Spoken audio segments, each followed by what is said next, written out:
Ay guys, nandito yung mga bakal ng mga malaking bakal guys. Oh. Yan.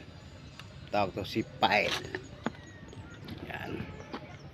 Hindi makaya-kaya ng ilang tao. Kailangan talagang magbuhat to bako. Yan, binubuhat ng bako to. Isang clip. Ano. Yun ang ibinabaon doon sa dulo, yung nagawa ng retaining. Binabaon nila yan. Ito, yung mga pinopoto nila. Yan. Yan. Ibabaon pa rin yan. Yan. Ito. Yan. Ito. Yan. Ito. Itong haba. Itong haba yan, yung ibabaon. Yan. Ang itpit yata to, haba. Itpit, tama, itpit ang haba to.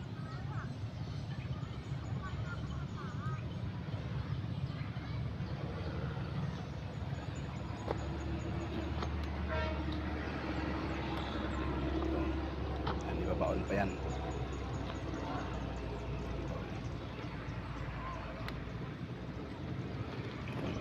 Bakal dito. Babaon doon. Yan ang magbaon, no? Vibro. Siya ang magbabaon. Vibro. Oh, guys, pakikita ko sa inyo kung paano ang ginagawa nila doon sa pagbaon ng si Pile sa dulo. Pakikita ko sa inyo.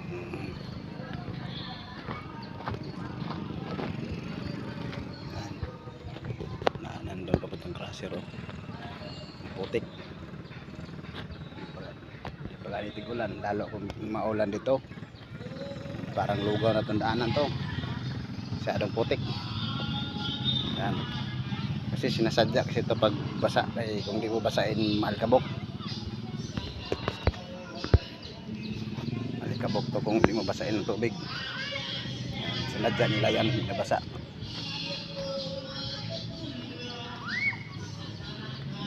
Guys, ito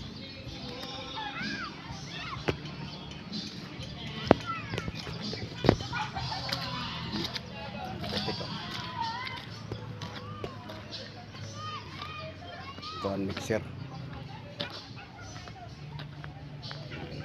Yan, maghahalo.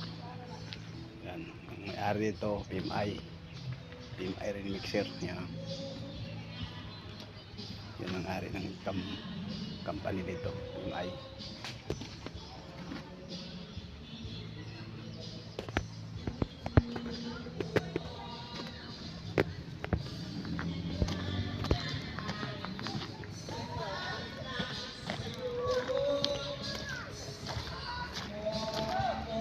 Kailangan talaga dito guys, may bota ka. Ang bota dito, putik-putik talaga yung paa mo.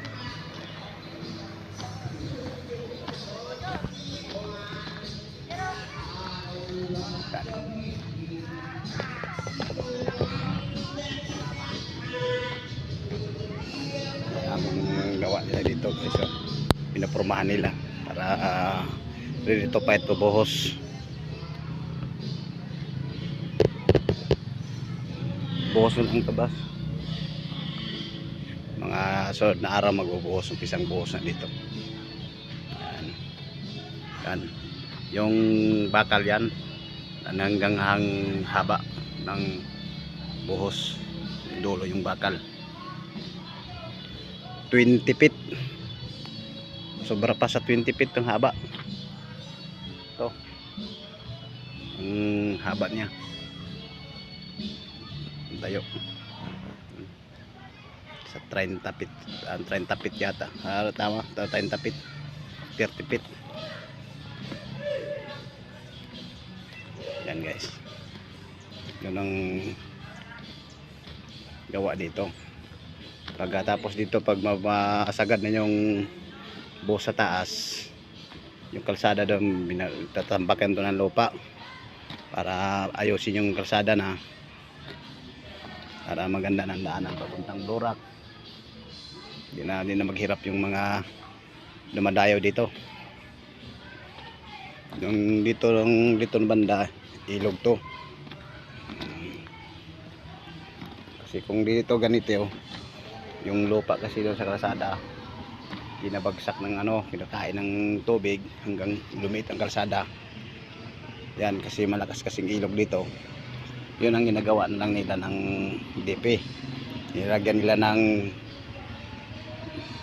bakod para di na kakainin ng lupa, kakainin ng tubig yung lupa. Para ang kalsada din na masisira. Ito parang ito ang pinakaharang na sa tubig. Yan guys. Tibay ito guys. Dito basta-basta ng tubig eh. Yung bakal malaking bakal yan. Yan. Ayun pa sa lalim. May puting pa sa lalim yan. Malalim to. May lalim pa to.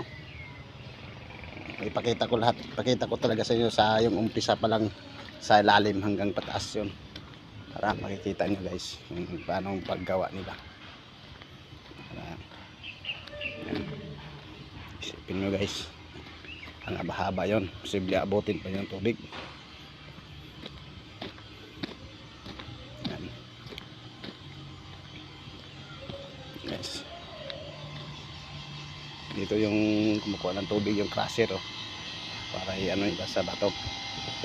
Yan, tubig yan. Kasi kumukuha ng tubig. Supply sa crusher.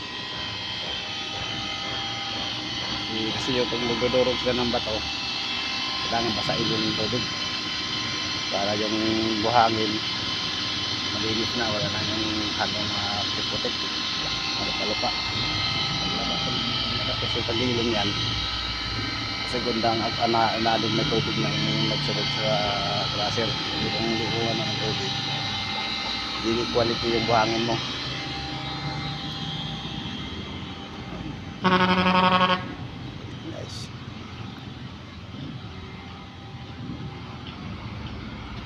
yan guys.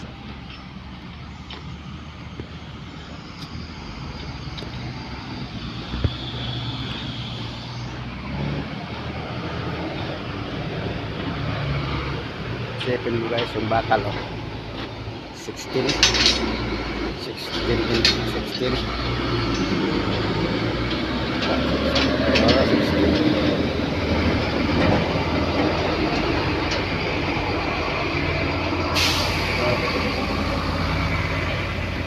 diba hindi pala to.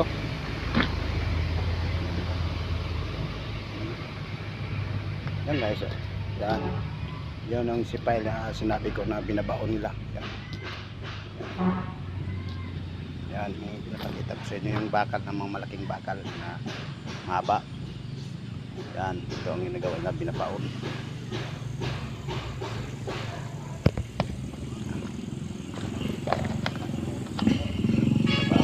Binabaon nila guys. Yan ang pinakailalim nila bakal. Puting. Guys. Matibay guys, mayroon pang ilalim bahay. Kasi itong sipile guys, binubutasan nila yon. Pasok nila yung bakal tulad yan. Yan binubutasan nila, pasok nila yung dyan, bakal. Yeah.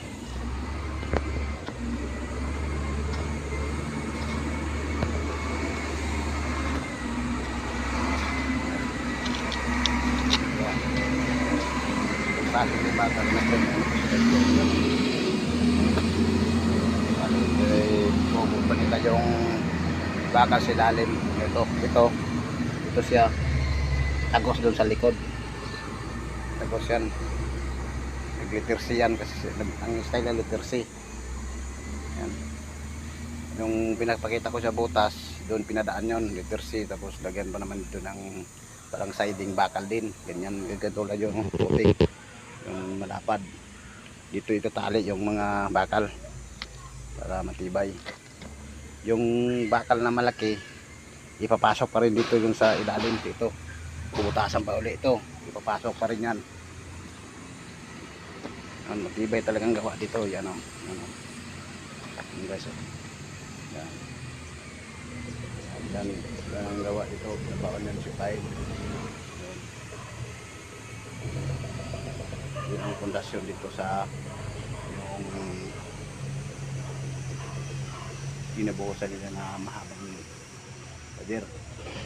Yan ang pundasyon sinalim. Diba? Sadong diba? Ibay talaga. Yan. Dito talagang gawa dito guys. So guys oh. Yan. May mami.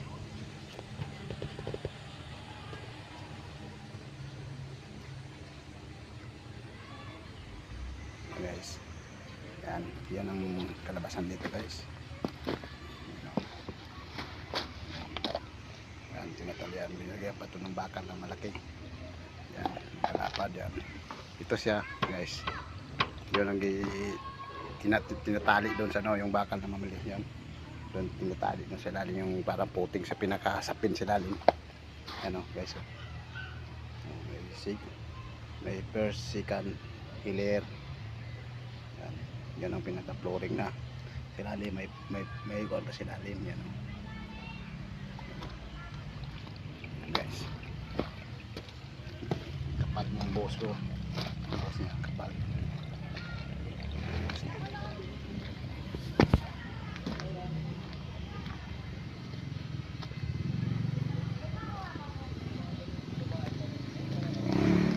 Yan guys o, yun ang mga hapong ang taas yun o. Ilang tao ang tao ito sa dalawa, tatlo, apat, limang taong may tayo ang tumbas. Ano, ang haba.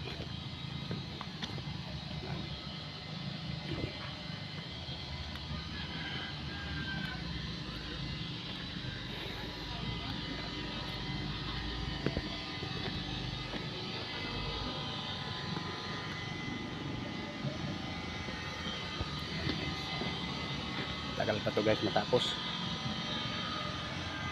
Tagal pa. Higit pa isang taon matapos. So abot ko to ng baba. Pinakababa pa.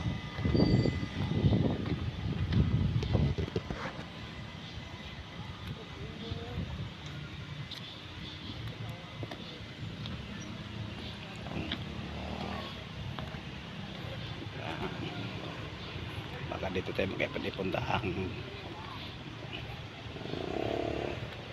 Baka maka-arkansya tayo dito ng pera na ipon tayo ng para pang ano natin eh.